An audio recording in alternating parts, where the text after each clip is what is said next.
Good morning, students. Welcome to Study Center with Devrishi Bhardwaj. Today's topic is decomposition reaction. इससे पहले हमने study की थी combination reaction की. आज हम डिकम्पोजिशन रिएक्शन की स्टडी करेंगे. तो देखते हैं क्या होता है इसमें. देखो नाम ही समझ में आ रहा है, डिकम्पोज मतलब टूट जाना. तो ऐसी रिएक्शन जिसमें कोई एक कंपाउंड स्प्लिट होता है, टूटता है दो या उससे अधिक सब्सटेंसेज में, तो उसको हम बोलते हैं डिकम्पोजिशन रिएक्शन. तो पढ़ते हैं. The reaction in which A compound splits into two or more simple substances is called decomposition reaction. ठीक है, पहले एक कंपाउंड था A, ये रिएक्शन करने के बाद एक B में और एक C में ब्रेक हो गया. ठीक है, तो ये हो गई डिकम्पोजिशन रिएक्शन. अब इसके कुछ टाइप्स होते हैं. तो डिकम्पोजिशन रिएक्शन कब होगी? एक हो सकता है कि थर्मल डिकम्पोजिशन. थर्मल के नाम आपको पता है, थर्मल का मीनिंग क्या होता है? हीट से होता है, हीट से रिलेटेड थर्मल. यानी डिकम्पोजिशन जब हीट के कारण हो, हमने किसी चीज़ को गर्म किया तो उसकी वजह से डिकम्पोजिशन हो गया, तो हम बोलेंगे thermal decomposition. When decomposition is carried out by heating. ठीक है, इसका एग्जांपल देखते हैं.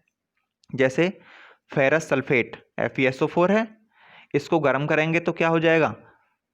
फेरिक ऑक्साइड, सल्फर डाइऑक्साइड और सल्फर ट्राइऑक्साइड, इन सब्सटेंसेस में ये ब्रेक हो जाएगा. इसका सेकंड एग्जांपल से लाइमस्टोन CaCO3, इसको अगर गर्म करेंगे तो ये बनाएगा quicklime CaO and carbon dioxide gas CO2. इन दोनों में ये स्प्लिट हो जाएगा. तो ये थर्मल डिकम्पोजिशन के एग्जांपल हैं. कब हो रहा है ये? थर्मल हीट मिलने पर होती है. Second type electrolytic decomposition. अब देखो नाम से ही समझ में आ रहा है, इलेक्ट्रोलिटिक मतलब इलेक्ट्रिसिटी. जब डिकम्पोजिशन इलेक्ट्रिसिटी के कारण होता है, when decomposition is carried out by passing electricity. अगर हम इलेक्ट्रिसिटी को पास करें किसी सब्सटेंस से और वो डिकम्पोज हो जाए तो हम कहेंगे कि ये इलेक्ट्रोलिटिक डिकम्पोजिशन है. एग्जाम्पल जैसे वाटर H2O, जब इसमें से इलेक्ट्रिसिटी यानी इलेक्ट्रिक करंट पास किया तो ये अपने सिंपलर सब्सटेंसेस हाइड्रोजन और ऑक्सीजन दोनों में ब्रेक हो जाता है. देखो कैसे करते हैं इसको. इस बीकर दे रखा है, बीकर में वाटर भर लिया और इसमें एक एनोड और एक तरफ कैथोड लगा दिया, और ये पाइप हैं परख नली, टेस्ट ट्यूब्स, इनके अंदर इसको फिट कर देते हैं.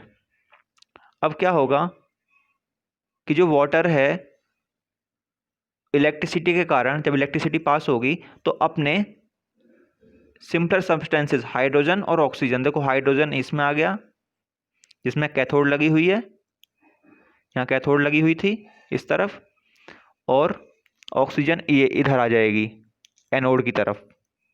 तो इन दोनों में अलग अलग ये स्प्लिट होके हाइड्रोजन और ऑक्सीजन इकट्ठा हो जाएगी, तो ये वाटर से हाइड्रोजन और ऑक्सीजन बन जाएगी.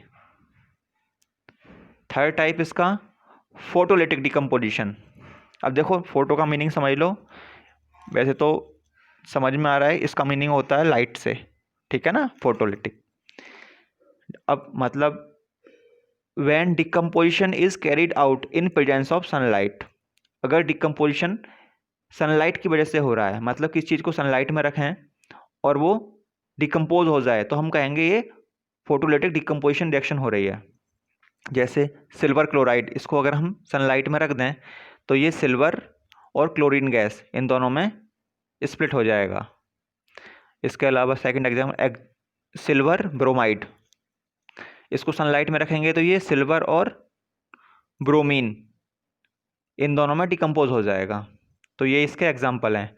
और इसमें नीचे लिखा हुआ है above reaction is used in black and white photography. Black and white photography जो होती है उसमें इन रिएक्शन का यूज़ किया जाता है. ये इन रिएक्शन की वजह से ही हो पाती है. इसके अलावा हम साथ साथ स्टडी करेंगे एंडोथर्मिक रिएक्शन. देखो कॉम्बिनेशन रिएक्शन में मैंने पढ़ाया था एक्सोथर्मिक, यहाँ पर उसकी जस्ट अपोजिट है endothermic reaction.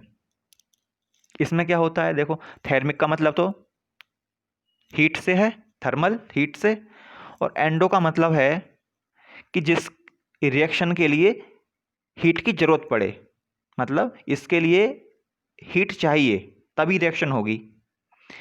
The reaction in which require energy in the form of heat, या तो हीट की फॉर्म में एनर्जी की जरूरत होगी, या लाइट की फॉर्म में, या electricity, to break reactants are called endothermic reaction. मतलब ऐसी रिएक्शन जिसमें एक सब्सटेंस को ब्रेक करने के लिए या तो हीट की जरूरत हो, या लाइट की, या इलेक्ट्रिसिटी की, तो उसको हम एंडोथर्मिक रिएक्शन कहेंगे। तो इसके एग्जाम्पल क्या होंगे? अभी हमने ये तीनों टाइप्स पढ़े, ये तीनों टाइप्स के अंदर जो भी एग्जाम्पल होंगे वो सब इसी के एग्जाम्पल होंगे, चाहे वो फोटोलिटिक डिकम्पोजिशन हो, चाहे इलेक्ट्रोलिटिक डिकम्पोजिशन हो, या थर्मल डिकम्पोजिशन हो, सब में हमको एनर्जी की रिक्वायरमेंट थी, तो सब भी एंडोथर्मिक रिएक्शन के एग्जाम्पल हैं।